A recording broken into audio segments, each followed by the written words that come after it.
My brother Anthony lost it at the holiday dinner. The whole restaurant watched as our family fell apart. So, this happened last Christmas Eve, and honestly, I still cringe thinking about it.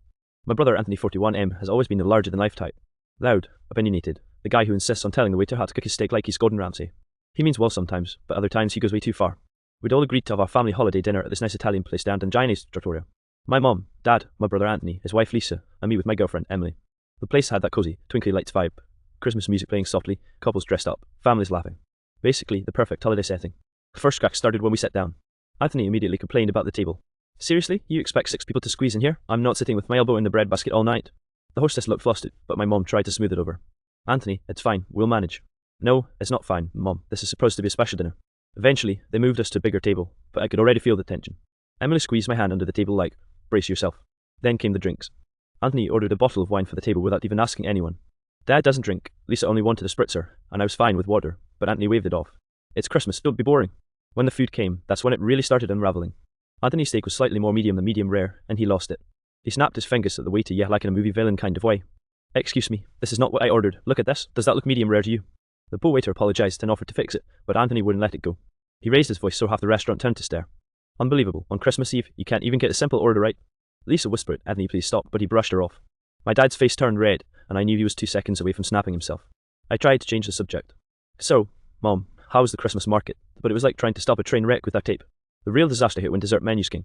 Anthony was already several glasses of wine in, and he started picking fights with everyone at the table. You know what? I bust my ass all year, and nobody appreciates it. Lisa, you complain I'm never home. But who pays for this dinner? Me. Who bought those gifts under the tree? Me. And what do I get? Nagging. Always nagging. The whole restaurant went dead quiet. People were staring. Lisa's eyes welled up. My mom looked mortified, and I just wanted to crawl under the table. That's when Anthony slammed his wine glass down so hard it cracked. The sound of the wine glass cracking against the table made everyone jump. Red wine splashed across the white tablecloth, dripping down onto the floor. The restaurant went silent. Even the soft Christmas music seemed to fade out for a second. Lisa gasped and pushed her chair back. Anthony, what the hell are you doing? She hissed, her voice shaky but sharp enough for everyone nearby to hear. Anthony, clearly drunk, just leaned back in his chair like some sort of king addressing his subjects. What am I doing? I'm the only one keeping this family together, and all I get is criticism, and dirty looks. My dad slammed his palm on the table. Hey Anthony, that's enough, you're embarrassing yourself, and you're embarrassing this family. Anthony laughed in my dad's face. Oh, so now you care about embarrassment. Where were you when I needed help paying rent in my 20s? Oh right, too busy with your precious job to notice your son struggling. It was like he'd ripped open years of buried resentment right there in front of strangers eating their tiramisu. A couple at the next table stood up and asked to be moved. I saw a waiter in the corner whispering to the manager, probably debating if they needed to throw us out. Lisa covered her face with her hands. Emily nudged me and whispered, we need to get him out of here before it gets worse. But how do you get someone out who's 60, drunk, and thinks he's giving a TED talk on family injustice? Mom tried a softer approach. Anthony, sweetheart, let's just enjoy the evening, okay? Please, for Christmas. He jabbed a finger at her. Don't sweetheart me, Mom. You always coddled Sophia when she messed up, but when I screwed up, I was a disappointment. Don't pretend you don't play favourites. My jaw dropped. Sophia is our younger sister, she wasn't even there. But Anthony dragged her name into the fight anyway. My mom's face crumpled like he just punched her in the gut. At that point, Lisa stood up and grabbed her coat. You know what, Anthony, I'm done. I'm not sitting here while you humiliate me in front of an entire restaurant. She stormed toward the door, heels clicking on the tile. Anthony shot up after her, his chair clattering backward. No, so now you're leaving. Walk away like you always do. That's your solution to everything, Lisa. His voice was booming, echoing through the restaurant. By now, everyone was openly staring. Phones were out. I swear I saw one guy recording. My stomach twisted. Our family drama was about to end up on TikTok under holiday dinner gone wrong. The manager finally approached, speaking carefully. Sir, I'm going to have to ask you to lower your voice or step outside. You're disturbing the other guests. Anthony spun on him like he was ready for a fight. Disturbing? You want disturbing? Try spending your whole life as a family screw up and see how you turn out. And just like that, our Christmas dinner turned into the kind of scene you'd only expect on reality TV. By now, half the restaurant was watching, whispering, and pointing. Anthony's face was red, veins popping at his temples, eyes wide. I could feel my own face burning with shame. I wanted to disappear. I wanted to curl up under the table and hide. Lisa was halfway at the door, tears streaking down her cheeks. Mom was frozen, hands clutching her napkin like it could somehow shield her from this chaos. Dad looked like he was ready to explode. I knew this was about to reach the breaking point. Anthony turned to the manager, his voice dripping with venom. You think you can tell me to calm down? I pay your salary. I keep this place alive during the holidays, then you have the audacity to tell me to lower my voice. The manager's jaw tightened, and I could see him debating whether to call security. Anthony didn't even notice. He spun back to the table, slammed both hands down, and shouted.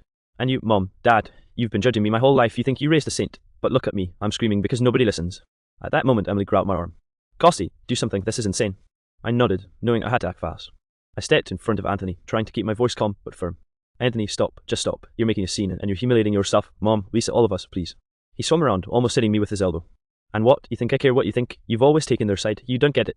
Just as I was about to respond, Anthony's chair hit a puddle of wine on the floor from earlier. His foot slipped. He lost balance, crashed backward, and hit the edge of the table with a loud thunk. Plates clattered, a fork flew across the room, and my uncle sitting nearby nearly jumped out of his chair. The restaurant went completely silent. A few patrons gasped, and someone muttered, Oh my god, Anthony scrambled to his feet, looking more furious and embarrassed than ever. But the damage was done. The scene he created had turned into a physical spectacle, and now the whole place had witnessed it. Lisa froze in the doorway, mouth open, staring at the chaos. Mom buried her face in her hands. I rushed over to help Anthony steady himself, but he pushed me away, glaring. See? Even you're all against me? The manager stepped closer, clearly having reached his limit. Sir, you need to leave now, or I'll have to call the police. Anthony's jaw dropped, like he couldn't believe it. Then, finally, he slumped. His rage fizzled into shame. He looked around at the diners, the spilled wine, the broken plates, and finally the disappointed faces of his family. For a long moment, he didn't say anything. He just stood there, red-faced, shaking slightly, the reality of the public humiliation settling in like a heavy weight. I exhaled slowly. The tension in the room was thick, but at least it wasn't escalating anymore. Anthony muttered something under his breath I didn't catch it, and finally, in a shaky voice, said, I need some air. He walked out without looking back. Mom sank into her chair, Lisa sat down trembling, and the waiter quietly started clearing the wreckage. I could feel every pair of eyes still on us. We followed Anthony outside, cautiously, like approaching a storm that might strike again. The cold winter air hit us like a slap sharper than any words that had just been exchanged inside. Anthony stood on the sidewalk hunched over, hands in his pockets, muttering to himself. The festive lights from the restaurant glowed behind him, but all I could see was the tension radiating off him in waves. Lisa wrapped her coat tighter and finally spoke, her voice trembling. Anthony, what the hell was that? You embarrassed all of us. He looked at her, his expression somewhere between defiance and shame. You don't get it, Lisa. I'm always the bad guy. Always. I just wanted tonight to feel special, and I couldn't handle it being anything less. Mom stepped closer, her voice soft, almost pleading. Sweetheart, we wanted it to be special too, but you can't scream at people and make threats and expect it to be normal. Anthony shook his head, a bitter laugh escaping. Normal? There's nothing normal about this family. Nothing? I finally spoke, trying to keep my own emotions in check. Anthony, look around. People are staring. Your wife is crying. Mom's upset. Is this really how you wanted to celebrate Christmas? He didn't answer at first. He just stared at the ground, shoulders slumped. I could see that the adrenaline was fading and reality was settling in. The public humiliation he'd caused was now fully his to bear. Lisa finally crossed her arms force firm.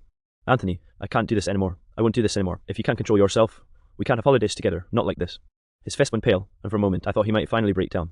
Instead, he nodded stiffly and muttered, Fine, maybe I need some space. Mom sighed, and I put a hand on her shoulder. She looked at me with exhausted eyes. He's spiraling, Costy. I don't know how to reach him sometimes. We all stood there for a minute, the cold biting at our faces, the sounds of cars and distant laughter of other holiday goers echoing in contrast to our own chaos. Anthony finally took a deep breath and started walking away, shoulders hunched, disappearing into the night. Lisa followed a few steps behind him, then paused and turned back at us. I hope he gets help, she said softly. This isn't just a holiday thing, it's bigger than that. Mom nodded, wiping her eyes. We'll have to talk to him later, when he's calm, but for now we just need to survive the night. Emily squeezed my hand. Well, that was something, she said quietly, trying to make light of it. I just laughed nervously. Yeah, something we'll never forget. The walk back to our car was awkwardly silent, everyone lost in their own thoughts. The lights of the restaurant faded behind us, but the memory of the scene, Anthony screaming, the glass breaking, the stares from everyone inside was burned into my brain. And the worst part? It wasn't over. We all knew that Christmas morning was going to be tense. Anthony's meltdown wasn't just a holiday disaster, it was a crack in our family that was only going to take time, patience, and maybe a lot of counselling to fix. We got home in silence.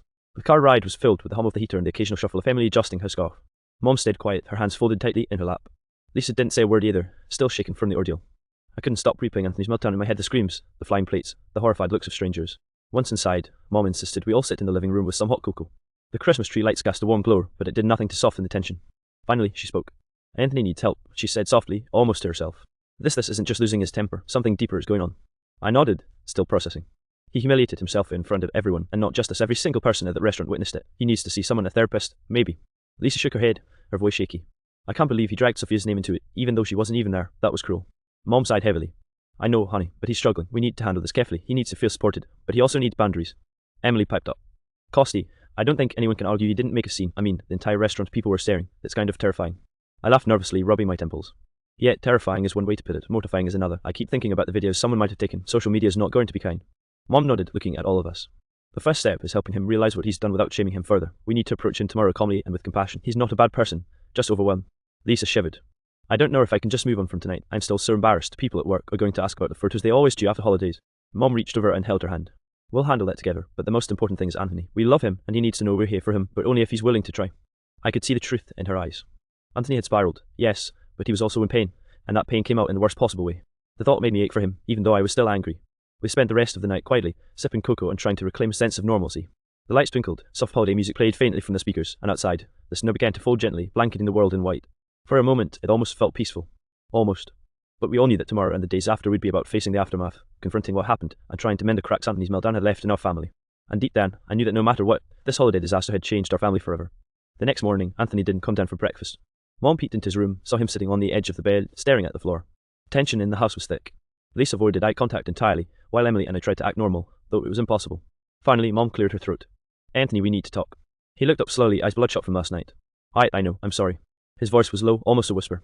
Lisa, still hurt but trying to keep calm, added, sorry doesn't fix what happened, Anthony. You humiliated all of us and yourself in front of strangers. That's not okay. Anthony sighed, running a hand through his hair. I know, I don't even remember half of it. I snapped. I feel like nobody listens to me unless I yell. I just wanted tonight to feel special, but I ruined it. Mom stepped closer.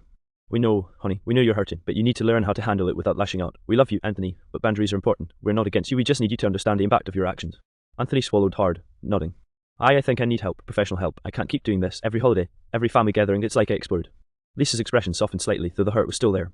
I'm glad you realise that, but it's going to take time to rebuild trust. You can't just apologise and expect things to go back to normal. Anthony looked down, shame etched on his face. I know, I'll do whatever it takes. Therapy, anger management. I just don't want to keep hurting everyone I love. Emily, who had been quietly observing, finally spoke. Anthony, admitting you need help is huge. It doesn't make you weak, it makes you human. I nodded in agreement. Yeah, we're not going to throw you out or hate you, but last night it was a wake-up call. We need to face it together. You need to face it, first of all. Anthony finally managed a small, tired smile. Thank you all of you. I know it's going to be a long road, but I want to try. I really do. Mom stepped back, placing a gentle hand on his shoulder. That's all we ask, Anthony, just one step at a time. There was a long pause. The silence wasn't heavy this time, it felt like a fragile truce forming, tentative but real. For the first time since the restaurant meltdown, I felt a small flicker of hope that things could improve. Lisa finally sat down at the table, still cautious but willing to engage. Okay, let's try to make this Christmas work, slowly, carefully, but let's try. Anthony nodded again, and for the first time in 24 hours, the tension in the room seemed to lift just a little. The holiday disaster hadn't magically disappeared, but the family was taking the first steps toward healing. It wasn't perfect. It wouldn't be easy. But it was a start. By the time Christmas dinner rolled around the next day, the atmosphere in the house was cautious but calmer.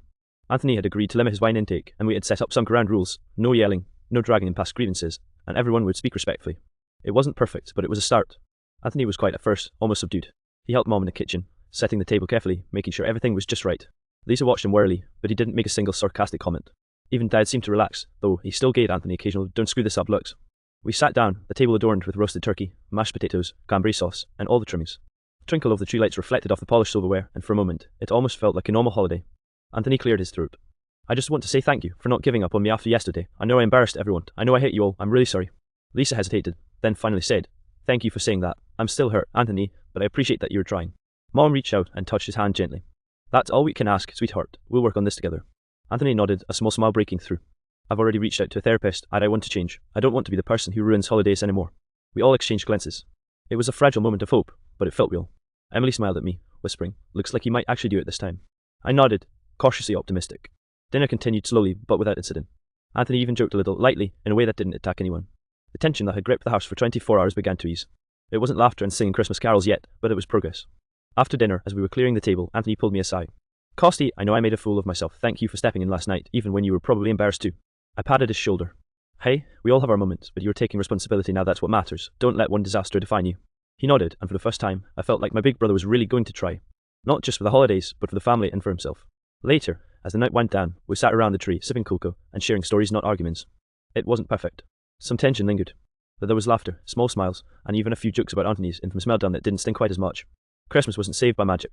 It was saved by accountability, patience, and a willingness to try again.